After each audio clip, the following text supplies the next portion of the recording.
Togolais que nous sommes. Cette semaine, nous avons appris que la Banque mondiale a octroyé un nouveau prêt de 600 millions de dollars au gouvernement togolais. Et en mars dernier, c'était le FMI qui avait octroyé un prêt de 390 millions de dollars au gouvernement togolais. Ce qui veut dire qu'en moins de 6 mois, le gouvernement togolais a accumulé près d'1 milliard de dollars en dettes nouvelles acquises, alors que nous avions déjà d'autres dettes qui n'étaient pas encore payées.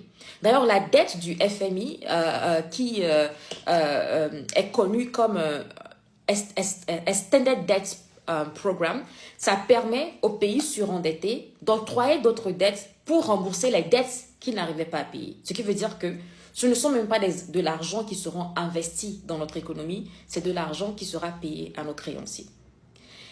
Et pourquoi est-ce que c'est alarmant? Chaque génération au Togo a connu des crises économiques particulières.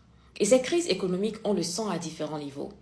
Il nous est arrivé où on a passé des mois où l'électricité venait à bout de compte.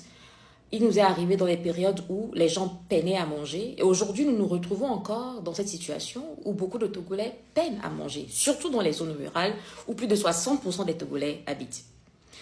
La dette que le Togo octroie encore va augmenter déjà les dettes que nous avions acquises qui représentent déjà 55% de notre PIB, ce qui est un chiffre extrêmement énorme.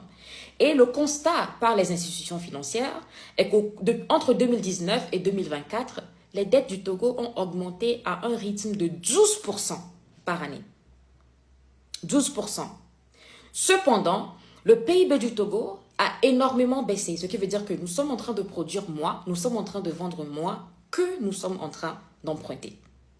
Et voici là où ceci posera un problème pour les Togolais que nous sommes, surtout la jeunesse togolaise, parce que c'est elle qui va être la plus punie par cette situation, car ce sera elle qui sera pénalisée à tous les niveaux.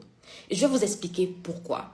Eh bien, le système de la dette, en soi, tous les pays en profitent pour pouvoir se développer. Mais pourquoi est-ce que nos pays africains, surtout les régimes dirigés par des clans dynastiques et familiaux, n'arrivent pas à développer leur pays malgré